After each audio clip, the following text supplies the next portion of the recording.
박태준과 포스코, 옛날엔 포항제철이었죠. 그 이야기를 해볼까 합니다. 대통령은 저리 가라. 시원찮은 대통령은 저리 꺼져라. 그런 이야기입니다. 박태준의 업적이 그만큼 괜찮은 대통령도 저리 가라 할 만큼 위대하다는 이야기입니다. 그는 군인이자 정치가였죠. 그런데 정치는 성과의 예술입니다. 문제는 성과라고요, 이 바보들아. 문제는 성과야. 정치에서는 바보처럼 계속해서 바보짓을 하는 그런 정치인은 삼류인 하류라고 해요. 박태준은 난관을 뚫고 포항제철, 광양제철을 건설했습니다. 그러면 직전 대통령이었죠. 지금 윤석열도 문제는 있지만 그래도 성과를 내려고는 하잖아요. 의료개혁 이런 문제에서. 그런데 물론 정치적인 측면에서 아주 미숙한 면모를 보이죠. 그럼 문재인 보자고요. 박근혜도 잘했다는 얘기는 아니지만 문재인이 한 게 뭐가 있습니까?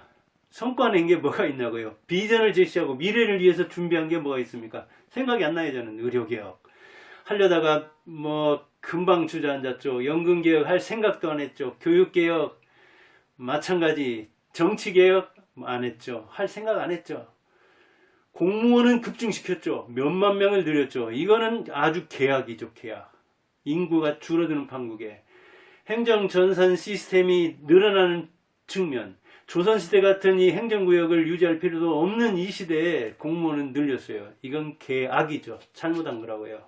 그런가 하면은 4대강은 이명박이 만들어놨다고 또 파손하려고 했죠.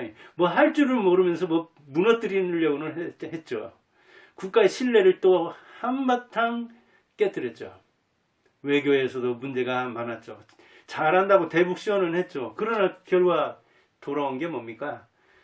삶은 소대가리라는 이야기고, 지금은 거의 성과는 어디로 갔는지 찾아볼 수도 없고 한때 바람처럼 지나가 버렸죠.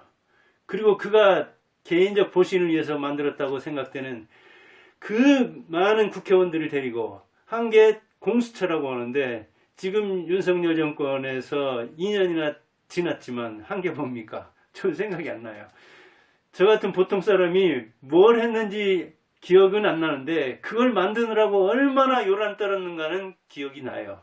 생생해요.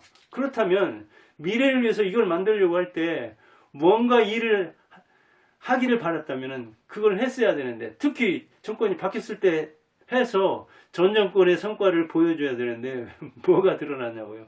저는 모르겠어요. 신문을 제가 7개나 보는데도 공수처가 뭔 일을 했는지 알 수가 없어요. 보통 사람 내지 상당히 정치에 관심 있고 아니면 적어도 눈 뜨고 보는 사람 눈에 그게 안 들어온다는 이야기는 정치가 성과의 예술이라는 측면에서 성과 없는 일을 했다는 거예요.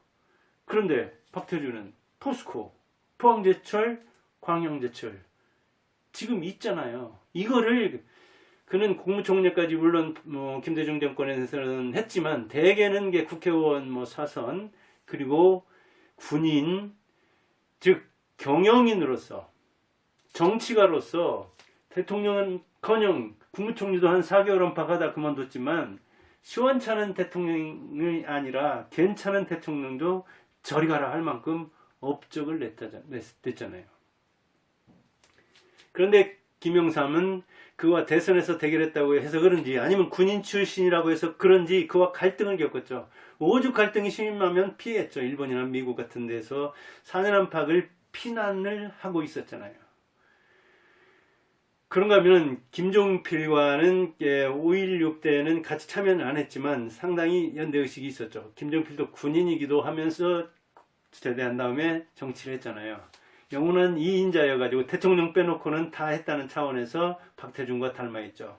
그거는 연대에서 그 다음에 김대중을 지지함으로써 김대중이 대통령이 되고 그 다음에 국무총리에도 오를 수 있었던 거죠. 그러니까 김영삼은 어떤 배척의 논리로, 김대중은 포용의 논리로 정치를 했다는 거죠. 그게 이제 그 개인 성향일 수도 있고 출신 배경, 경상도, 그 다음에 서울대 출신의 김영삼, 전라도 고등학교 출신의 김대중이 뭔가 보여준 그런 그 정치적 뭐랄까요 차원이 다른 국면이죠. 아무튼 개인 철학에서 나왔다 하더라도 결국은 포용을 해준 김대중과 연합을 하게 되었고, 배척한 갈등한 김영삼과는 그 뭐랄까요 대척점에 섰는데, 결국은 어땠어요? 김영삼 역시 성과의 예술이라는 정치에서 뭔가 했습니까? 하지 못했죠.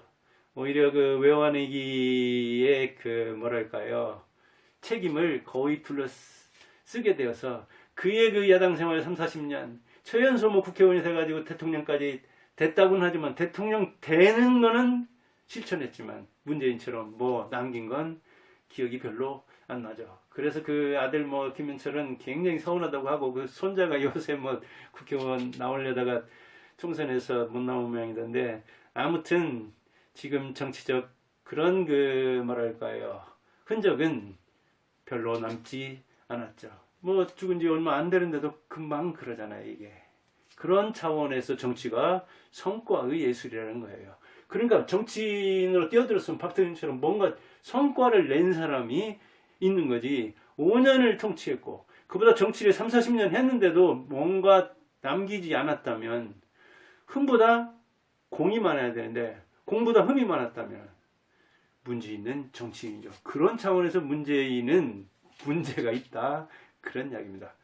자, 정치라는 성과의 예술에서 찬란한 면모를 보여줬어요. 대통령은 안 됐지만 시원찮은 대통령은 저리 꺼지라고 하는 박태준, 위대하죠. 그는 또 역시 임무를 완수했죠. 박정희가 책임을 부과했잖아요. 박정희하고 박태준은 언제 만났습니까? 11살 차예요. 박태준은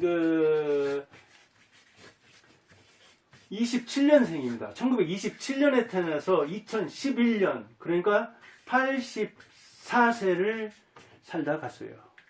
향년 84세라고 해요.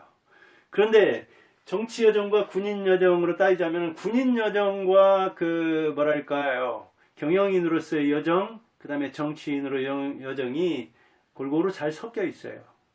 그가 와세다 대학 일본에 건너가서 아버지 따라가서 6살 때 7살 때 따라가서 우리나라에 20대 뭐 거의 되면서 왔는데, 우리나라에 와서 45년 해방됐을 때 바로 사관학교 들어가죠. 단기 사관학교 1년짜리. 그런데 거기에 대의로 와 있던 교관 박정희와 만나는 겁니다. 박정희와 나이 차이는 11살 차이가 10살 차이쯤 나요. 그러니까 27년 29년생이 아니라 27년생이네. 그러니까 박정희는 17년이라는 이야기죠. 1917년생입니다. 79년까지. 그러니까 박정희 교관은 대의, 계급은 낮았지만 그가 이제 그 사범학교도 나오고, 그 다음에 만주 군관학교, 그 다음에 일본 육사, 이력이 지금 화려하잖아요. 그러다 보니까 이제 그 교관으로서 만났는데, 이 대위 박정희와 그 다음에 생도 박태준이 만나서, 어찌 보면 박정희 서거할 때까지 79년 10월 26일인가요? 그때까지 박태준은 박정희와 인연이 맺어 있었던 거죠. 그런데 그 박정희가 생도에 공부할 때부터, 그 다음에 그 위관급, 영관급, 그 다음에 소장으로 편했죠. 박태준은 소장으로 이 진급하는 데까지 15년 안팎이던가요? 굉장히 빠른 진급을 할 수 있었는데, 그런 어떤 그 고속 진급에는 박정희 역시 훈집이 많았죠. 그런데 생도 때부터, 아무튼 그 참모로서 일할 때, 자기가 그 사령관으로서 일하는데 6.25 때 참전도 했지. 그 다음에 생도 때 똘똘한 면모를 보였지. 그 다음에 참모할 때 보니까 데려다 쓸만한, 그래서 잊지 않고 박정희가 이렇게 아끼는 사람이었는데, 그 박정희의 뭐랄까요 그 기대를 저버리지 않고, 자, 대한중석이든가에 제일 처음에 맡겼을 때는 만년적자인 이 대한중석을 맡아가지고 1년 만에 흑자로 돌리는 거예요. 그래서 이야, 이 친구는 군인으로서 책임의식만이 아니라 애국정신뿐 아니라 충성을 넘어서 굉장히 능력가구나. 경영인으로서도 대단하구나. 사람 부리는 힘이 대단하다 해서 이 친구한테 맡긴 거예요. 박태준한테 포항제철을. 근데 이 포항제철 할 때 돈이 있습니까? 기술력이 있습니까? 그 인력풀을 한 30명 안팎 했는데 이 사람들 중에 용광로를 본 사람도 그나마 박태준이라든가 몇 명 일본 가가지고 견학한 정도, 그런 정도지 이게 어떻게 돌아가는가도 모르는 거예요. 그러니까 차관하려고 할 때도 차질 생기고, 그 다음에 기술력으로서, 기술은 누굽니까? 사람 아닙니까 이게? 근데 일본이나 미국에서 이 기술을 유입해 와야 되는데 이게 되냐고요. 돈 없이, 경험 없이, 인맥 없이. 그 다음에 그런 허 벌판에 그런 걸 건설하려면은 또 얼마나 인프라를 깔아야 됩니까? 도로, 전기, 이런 기반 시설이 거의 전무한데 군정수로만 이게 됩니까? 지성이면 감천이라고 정성만으로 되냐고요. 안 되죠. 그런데 그러한 사람 보는 눈으로 박태준이면 할 수 있다. 그리고 이 제철이라는 것은 산업의 쌀이요, 산업의 기반으로서 우리나라가 제조업으로 나가기 위해서는 필수 제조업이다. 이걸 먼저 해놔야 건설도 나가고, 이를테면 철강 쪽, 중화학 이쪽 나갈 수 있다는 그런 안목, 박정희의 그런 안목, 그 다음에 박태준의 그걸 이해하는, 임무가 부여되면은 목숨 걸고 완수하는 그 정신. 그러니까 문재인 같은 사람이 박정희 시대에 그 정권을 잡았으면 지금하고 같을 것이다. 착각이에요. 어림도 없는 거예요.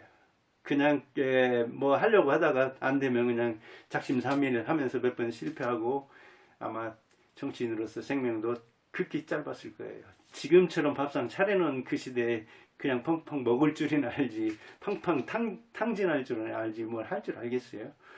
그래서 부지선전부터 시작해가지고 차관을 일본, 미국 같은 데서 하려다가 이게 또 무산되고, 그 다음에 이제 대일청구권이 있잖아요. 우리 식민지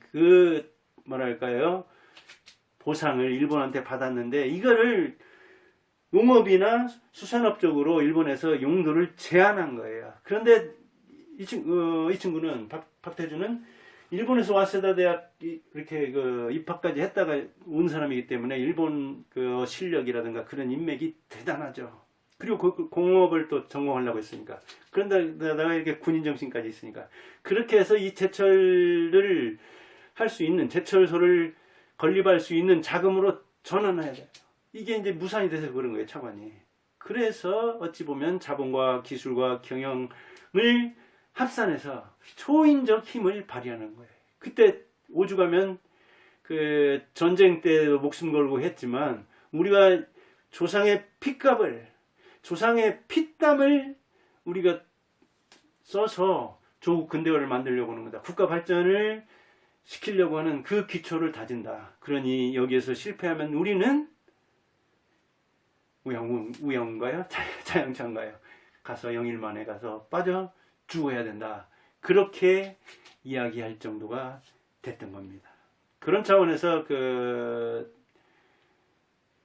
박태준의 정신은 어찌 보면 목숨을 건 사업이었죠. 그런 차원에서 이 명철이 그렇게 평가했어요. 군인의 기와 경영에 혼을 지닌 사람이다. 군인의 기, 경영인의 혼. 그래서 그가 외친 게 제철보국이에요. 제철보국. 철을 만들어서 뭐 한다고요? 나라에 갚는다. 나라에 보상을 하다. 제철보국이에요. 나라에 보응을 하는데, 나라에 자기 충성을 하는데, 기여하는데 뭘로써? 철을 만들어서. 그래서 그의 신앙은 철이요, 그의 정치는 철이라고, 그의 인생은 철이라고 말할 정도입니다. 박정희의 견문과 철학이 박태준의 신앙, 이 철과 합쳐서, 기업정신과 합쳐져서 애국 충정을 그렇게 바친 거예요. 주식을 이를테면 사원들에게 나눠줄 때도 한 주도 안 맞았다고 하더라고요, 박태준은. 그런데도 지금 넷째 사인가, 우리나라에서 아마 투자가로서 거의 톱클래스에 들어갈 거래요. 전재용과 결혼했다가 다시 재혼한 그 넷째 딸 말합니다. 근데 문재인 어땠습니까? 김정숙 하며 그 아들하며 딸하며 나라 떠나기를 우습게 알아가지고 그저 그냥 그 나라 돈을 쌈짓돈처럼 취급한 측면이 있죠. 김정숙 지금 그 타지마할인가요? 인도 그 얘기 하는 거 보세요. 아니 거기서 무슨 기내식 얘기가 나오는 겁니까? 전용기를 써가지고 그 공사 구분도 못하는 게 문제라고 하는데 문재인 대응하는 거 보세요. 정말 철부지도 그런 철부지가 없는데 그런 삼류가 대통령을 했으니 그래서 국무총리 한 박태준만 못하다는 겁니다. 그런 차원에서 참 조상의 피값과 후손들의 이 피땀 미리 끌어다가 쓴 탕진한 이 문재인과 차원이 다른 박태준은 애국자 중에 애국자요.